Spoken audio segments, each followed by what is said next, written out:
एके दिवशी पहाटे आम्ही कोल्हापूरहून सर्जरी आटोपून मुंबईत परतलो. वर्तमानपत्र उघडलं तर रवीच्या काकांनी आमच्यावर केस केल्याची बातमी समोर आली. जैन कुटुंबियांशी आमचे चांगले संबंध होते. त्यांच्याकडून अशी काही पावलं उचलली जातील असं आमच्या ध्यानीमनीही आलं नव्हतं. रवीचे काका जे.सी. जैन हे बिर्ला उद्योग समूहातील भारत जनरल आणि टेक्सटाईल इंडस्ट्रीजचे मुख्य कार्यकारी अधिकारी होते. त्यांनी नीतू विरुद्ध महाराष्ट्र मेडिकल काउन्सिलकडे तक्रार दाखल केली. जैन यांनी नीतूवर पुढील आरोप ठेवले होते. 1. नीतूनं रवीच्या सुदृढतेची 100% खात्री दिलेली असतानाही ती फोल ठरली. 2. डॉक्टर मांडके यांनी छळवणूक करून अनुचित मार्गानं पैसे उकळण्याचा प्रयत्न केला. 3. हृदयाच्या झडपेची किंमत 9,020 रुपये असताना त्यांनी 15,000 रुपये जमा करवले व उरलेली रक्कम परत करतेवेळी 900 रुपये कमी दिले. 4. डॉक्टर मांडके यांनी तपासणी, चाचणी व उपचार यात दुर्लक्ष केल्याने रवीचा मृत्यू झाला. हे सर्व आरोप बिनबुडाचे आहेत याची आम्हाला खात्री होती. त्यांचं खंडन करणं आवश्यक होतं. त्यासाठी वर्तमानपत्रातून आमची बाजू मांडणंही आवश्यक होतं.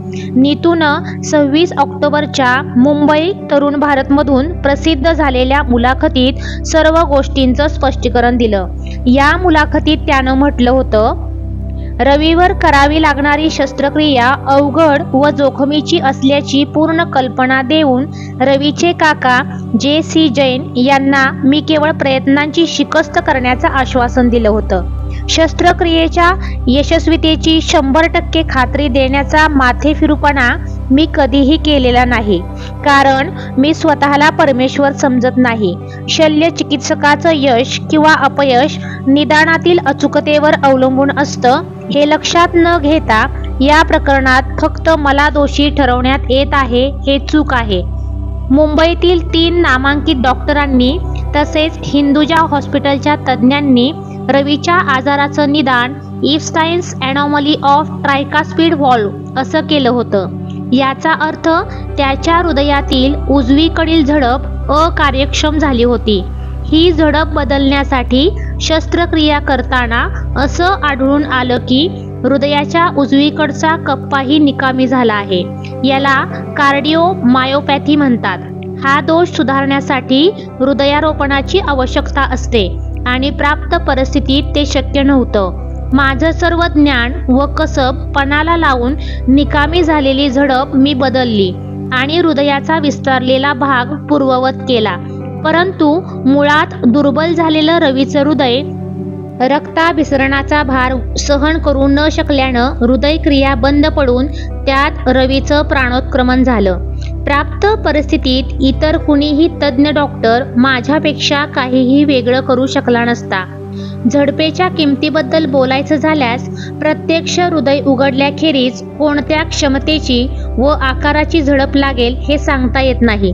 त्याची किंमत 10 ते 30 हजारांच्या दरम्यान असते. त्यामुळे साधारण 15,000 रुपये आधी जमा केले जातात व प्रत्यक्ष वापराव्या लागलेल्या झडपेचे बिल कंपनीकडून आल्यानंतर अंतिम हिशोब केला जातो. रवीसाठी वापरली गेलेली झडप 9,020 रुपये किमतीची होती. उर्वरित रक्कम परत करतेवेळी केवळ कार्यालयीन चुकीमुळे जैन यांना 900 रुपये कमी दिले गेले. या गोष्टीचा अवास्तव गवगवा केला जात आहे. इतक्या खालच्या थराला जाऊन पैसा मिळवणाऱ्यांपैकी मी नाही. माझी स्वतःची मासिक प्राप्ती 5 लाख रुपये इतकी असताना 900 रुपये मिळवण्यासाठी मी अशी लबाडी हेतुपूर्वक करीन असं म्हणणं हास्यास्पद आहे. माझ्या पेशंटपैकी 30% पेशंट मी विनामूल्य तपासतो व कित्येक पेशंटना विविध स्वरूपाची आर्थिक सवलत व प्रत्यक्ष मदतही देत असतो. असं असतानाही माझ्यावर अनुचित मार्गानं पैसे उकळण्यासाठी पिळवणूक केल्याचा आरोप केला जात आहे. मी केलेल्या शस्त्रक्रियेत कोठेही दोष अथवा चूक नसल्याचं उघड दिसत असतानाही त्याकडे जाणीवपूर्वक दुर्लक्ष करून माझ्या विरुद्ध आकांड तांडव करणाऱ्यांना परमेश्वर सदसद विवेकबुद्धी देवो. योग्य तो खुलासा केल्यानंतरही जे.सी. जैन यांनी नीतूविरुद्ध केलेली तक्रार मागे घेतली नाही. हिंदुजा हॉस्पिटलकडून आजाराच्या निदानात हलगर्जीपणा झाल्याच्या शक्यतेचा इन्कार करण्यात आला. महाराष्ट्र मेडिकल कौन्सिलतर्फे या प्रकरणाची सखोल चौकशी सुरू असताना जैन यांनी हिंदुजा हॉस्पिटल व नीतू यांच्याविरुद्ध 16 नोव्हेंबर 1989 रोजी भारतीय दंडविधानाच्या 304 आणि 114 या कलमान्वये फौजदारी गुन्हा दाखल केला. वर्तमानपत्रातून उलटसुलट चर्चा सुरू झाल्यामुळे मनस्ताप तर झालाच, शिवाय प्रॅक्टिसवरही परिणाम झाला. आम्ही प्रामाणिकपणानं रोग्यावर इलाज करतो, आत्मीयतेनं रोग्याशी आणि त्याच्या नातेवाईकांशी बोलतो. या पार्श्वभूमीवर दाखवलेला हा अविश्वास म्हणजे पाठीत खंजीर खुपसण्यासारखं होतं. पेशंट दगावला की डॉक्टरलाही दुःख होतं. काही थोडे अपवाद वगळता रोग्याला बरे करण्याच्या उद्देशानं आणि त्यातला निखळ आनंद घेण्यासाठीच हा पेशा आम्ही डॉक्टर लोक पत्करतो.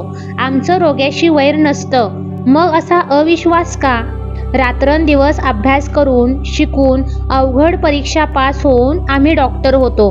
वेगवेगळ्या आव्हानांना तोंड देऊन रोग्यांना बरं करण्याचा आटोकाट प्रयत्न करतो. ते सारे आयुष्यभराचे श्रम एका पेशंटच्या दगावण्यानं धुळीला मिळावेत, हा कुठला न्याय? त्या संबंधात डॉक्टरनं निष्काळजीपणा केला की माणूस म्हणून त्याचा अंदाज थोडासा चुकला की विधात्यानं त्याच्यासाठी वेगळी समीकरणं मांडली होती, हे कोणी कसं ठरवायचं? या प्रकरणामुळे वर्तमानपत्रातून जे लेख आले त्यामुळं प्रॅक्टिसवर परिणाम झाला. परंतु प्रसिद्धी माध्यमातून कौतुकाचा वर्षाव झाला की मोहरून जायचं आणि टीकास्त्र आलं की उन्मळून पडायचं, अशा अशक्त मनोवृत्तीचा नीतू नव्हता. पण जनतेनं सुद्धा या कुप्रसिद्धीवर विश्वास ठेवावा याचं त्याला वाईट वाटायचं. तसं तो म्हणायचा नाही, पण अशा वेळी गप्प व्हायचा. डॉक्टरांची चूक झाली आहे का हे प्रथम रुग्णालयातील तज्ज्ञांनी संबंधित डॉक्टरांशी चर्चा करून सजगपणे ठरवावं, असं त्याचं म्हणणं होतं. ग्राहक न्यायालय वगैरे त्यानंतरच्या गोष्टी आहेत. रुग्णालयांनी प्रथम रुग्ण व त्यांचे नातेवाईक यांच्याशी खुली चर्चा करावी. प्रश्न समजावून घेऊन सोडवण्याचे प्रयत्न करावेत.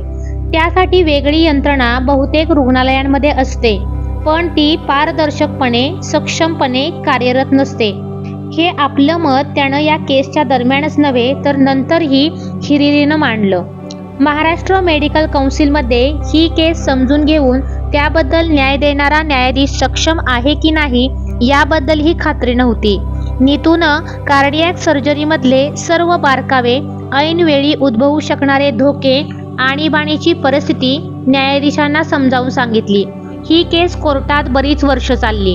अनेक जणांनी, ज्यामध्ये आमचे हितचिंतकही होते, कोर्टाबाहेर ही केस मिटवून टाकण्याचा सल्ला दिला.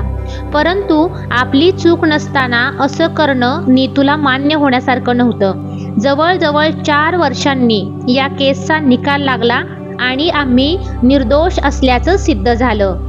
निकाल लागल्यावर कोणत्याही वर्तमानपत्रानं त्याची ठळक पद्धतीनं दखल घेतली नाही. आम्ही दोषी ठरलो असतो तर मात्र त्याचा निश्चितपणे गवगवा झाला असता. रवी जैनच्या केससारखीच मनस्ताप देणारी 89 सालची आणखी एक घटना म्हणजे आमच्यावर पडलेली इन्कम टॅक्सची धाड. आता मागे वळून बघताना वाटतं की या सगळ्या मागे कुणाचा तरी निश्चित हात होता. आमचा उत्कर्ष झालेला कुणाला तरी पाहवला नाही. त्यामुळे सूडबुद्धीनं अशा गोष्टी घडत गेल्या. मंदारचा वाढदिवस 7 जुलैला होता आणि चारुताचा 8 जुलैला. तो कसा साजरा करायचा हे सगळं ठरलं होतं. आम्ही 7 जुलैला ब्रिज कँडीला पोचलो आणि मधूचा फोन आला. इन्कम टॅक्सची शस्त्रधारी माणसं आमच्या घरात घुसली आहेत. त्या लोकांनी घरात बरीच गडबड करायला सुरुवात केली. त्याच दिवशी नव्यानं आलेली कामवाली बाई तर त्या लोकांना बघून नोकरी सोडून पळून गेली. मंदारही या लोकांना बघून हबकून गेला. त्यांना आमच्या खोलीत घुसून परफ्यूमच्या बाटल्या अंगावर उडवून घेताना पाहून तो भयंकर चिडला. आम्हाला फोन करून इन्कम टॅक्सच्या लोकांनी ताबडतोब घरी यायला सांगितलं. परंतु नीतूनं त्यांना शांतपणे सांगितलं की मी आता ऑपरेशनला जातो, मी ते कॅन्सल करणार नाही. तुम्हाला आमच्या घरात काय शोधायचं आहे ते शोधा, असं म्हणून त्यानं किल्ल्या पाठवून दिल्या. शिवाय मधूला फोन करून सांगितलं की कोणत्याही परिस्थितीत मुलाच्या वाढदिवसाचा बेत रद्द करायचा नाही. त्यानं अतिशय शांतपणे त्या दिवशीचं काम केलं. त्याचा मानसिक तोल गेला आहे असं कुठेही वाटलं नाही. मी घरी आले तेव्हा संध्याकाळचे 7 वाजले होते. तिन्ही मुलं समोर आली, पण ती भेदरलेली दिसली. मंदार आल्या आल्या मला तक्रारीच्या सुरात पण दबक्या आवाजात म्हणाला, आई, तू मला म्हणतेस ना सेंट उडवू नको. त्या लोकांनी तुमची सगळी सेंट उडवून पाहिली. तुम्ही पार्टीला जाण्यासाठी साठवलीत ना ती महाग असतात ना ती. त्यांनी आजीला विचारलं सुद्धा नाही. तेव्हा चारुता दारातल्या बंदूकधारीकडे बघत म्हणाली, आई, आज आपल्याकडे नवीन बाई आली ना, ती त्या लोकांना घाबरून पळूनच गेली. मी नाही घाबरले. मला मधुकाकांनी सांगितलं त्यांना घाबरायचं नसतं, ते आपलेच आहेत. जुईनं माझा हात धरून ओढायला सुरुवात केली. मी मुलांच्या बरोबर आत गेले. कपाटातलं सर्व सामान जमिनीवर अस्ताव्यस्त पडलं होतं. ते अधिकारी पलंगाखाली किंवा कपाटामागे चोर कप्पे आहेत का ते पाहत होते. आता कामवाली बाई नाही, मी हे सगळं कधी आवरणार? मुलांना जवळ घेऊन धीर कधी देणार? असे विचार करूनच मी दमून गेले होते. आमच्या घरी धाड पडली त्यावेळी आईच्या पुण्यातल्या घरी आणि शोभाच्या घरीही धाड पडली होती. घरी गेल्या गेल्या त्यांनी मला प्रश्न विचारायला सुरुवात केली. डॉक्टर अलका मांडके तुम्हीच ना? तुम्ही डॉक्टरांच्या केसेसमध्ये मदत करता हे कशावरून? अहो, मी मदत करत नाही, ॲनेस्थेशिया देते, म्हणजे भूल देते त्या ऑपरेशन्ससाठी. मी स्वतंत्र भूलतज्ञ आहे, स्पेशालिस्ट डॉक्टर आहे. तसा तुम्ही हार्ट पेशंटला ॲनेस्थेशिया देतानाचा एखादा पुरावा किंवा फोटो आहे तुमच्याकडे? तेव्हा माझी सहनशीलता संपली. मी म्हटलं, मी कामावरून आले ते तुम्हाला दिसतंय ना? घरात हवं नको पाहू द्या, मग तुमच्या प्रश्नाला उत्तर देते. नीतू रात्री 9:15ला घरी आला. त्यानं आल्या आल्या या मंडळींना विचारलं, मंडळी, तुम्ही काही चहा पाणी घेतलं की नाही? बसा आता, वाढदिवस झालाय, आपल्याला हॉलमध्ये बसायला हरकत नाही. किती वेळ कामं चालतात तुमची? मला इतके दिवस वाटत होतं की जगात मीच सर्वात जास्त काम करणारा माणूस असीन. निदान माझ्या बायकोला तरी नक्की तसं वाटतं. पण तुम्ही माझ्यापेक्षा वरचढ निघालात. घरी समजूत कशी काढता बुवा? अरे हो, परवा त्या कुलकर्णी साहेबांच्या 3 वर्षांच्या पोरीचं ऑपरेशन केलं होतं. अवघडच होतं जरा, पण गोड होती हा पोर. 8व्या दिवशी घरी सुद्धा गेली. बरी आहे का होती आता? ते नाही आले वाटतं तुमच्या बरोबर. बाकी तुम्ही बरेच जण असाल आणि सर्वांचे कामाचे दिवस ठरलेले असतील नाही का? मग काय काय विचारताय मला? कपडे बदलून अर्ध्या चड्डीत बसू की असाच बसू? या बोलण्यानं ते ऑफिसर आणि आम्ही सगळे सुद्धा आ वासून पाहत राहिलो. अरे पाहता काय, माझ्या बरोबर त्यांचाही चहा बघा जरा.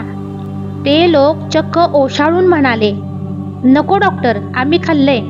तुमचे जे कोणी मधु शेट्टी आले होते ना, त्यांनी आमच्यासाठी जेवण पाठवलं. तुम्हीच दमून आला आहात. खाऊन पिऊन कपडे बदलून फ्रेश होऊन या, मग बोलूया ना आपण. आतापर्यंत बेदरकारपणे वागणारी ही टिपिकल सरकारी मंडळी जादूची कांडी फिरल्यासारखी अशी मौसूद कशी झाली? घराची दुर्दशा झालेली पाहून यत्किंचितही राग न दाखवता ज्या प्रकारे नीतू त्यांच्याशी बोलत होता त्याचाच हा परिणाम होता. थोड्या वेळात सगळं स्थिरस्थावर झाल्यावर नीतूला मी म्हटलं, मी ॲनेस्थेशिया देते याचा पुरावा काय असं ते विचारताहेत. त्यावर तो म्हणाला, त्यात काय मोठं, परवा आपण व्हिडिओ फिल्मिंग नाही का केलं आपल्या सर्जरीचं? आपण ब्रीच कँडीत भांडून परवानगी मागून घेतली. ती फिल्म दाखवूया म्हणजे झालं. मग रात्री 12 वाजता नीतूनं त्यांना हार्ट सर्जरीची चित्तथरारक फिल्म दाखवली. मीही त्यात कुठेतरी दिसले, पण मला बघण्यासाठी ती फिल्म दाखवली होती हे ते बहुधा विसरले असावेत. ऑपरेशन पाहताना सगळे भारावून गेले होते. मग हार्ट सर्जरीवर बरेच प्रश्नोत्तरं झडली.